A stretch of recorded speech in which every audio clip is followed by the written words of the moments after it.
Well, that's the beginning of the third movement of my new sonatina for bass clarinet.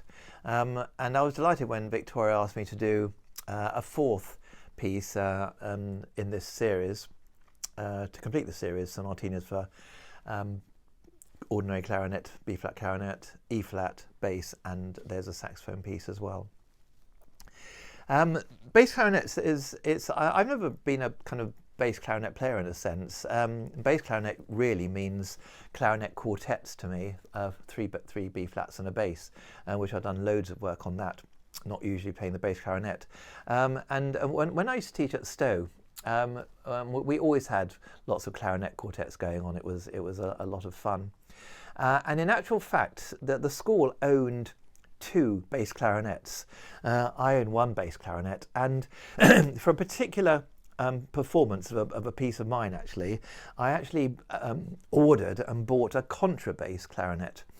And so occasionally we were actually able to put together a bass clarinet quartet. That's three bass clarinets and a contrabass, for which I wrote one or two little pieces. And as you can imagine, the sound is just quite extraordinary and wonderful. Anyway, it's a wonderful instrument.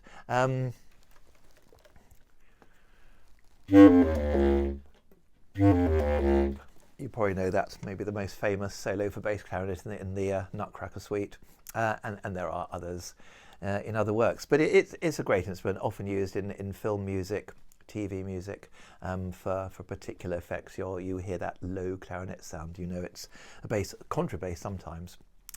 Anyway, the bass clarinet sonatina I've done in four movements as with the others, and so just briefly I'd like to take you through those movements.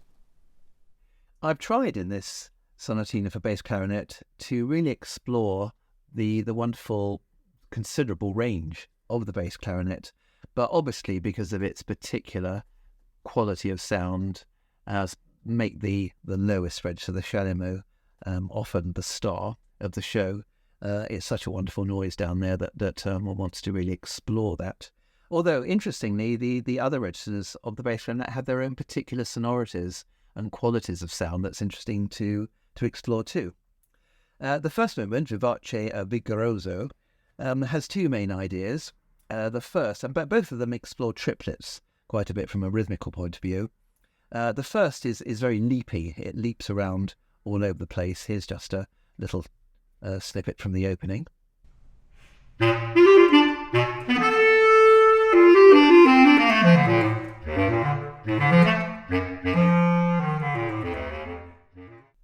And it has a sort of second subject, really, which is a little more lyrical, but also has quite a few triplets within the idea.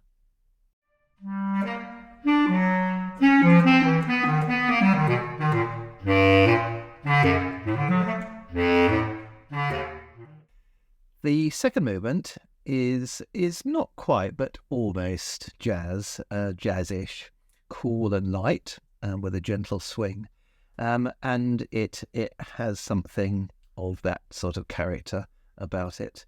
Again, triplets seem to play quite an important part from a rhythmical point of view. Here's just the opening of the second movement.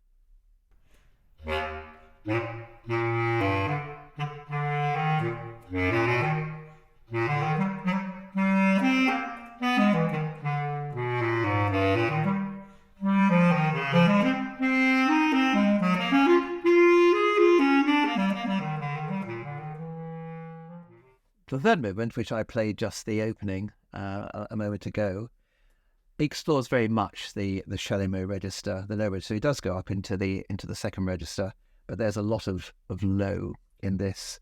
Intense and slow, I've marked it, and I think this is this is really the lovely part of the bass clarinet that we can enjoy so much. Here's the opening of Intense and Slow again, played by Victoria.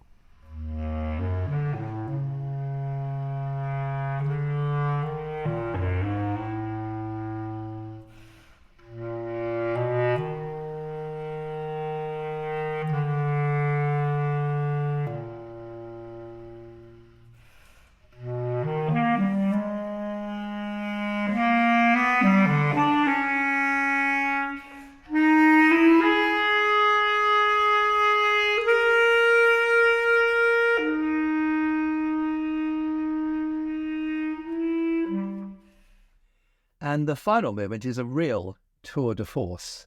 It explores the full range of the instrument.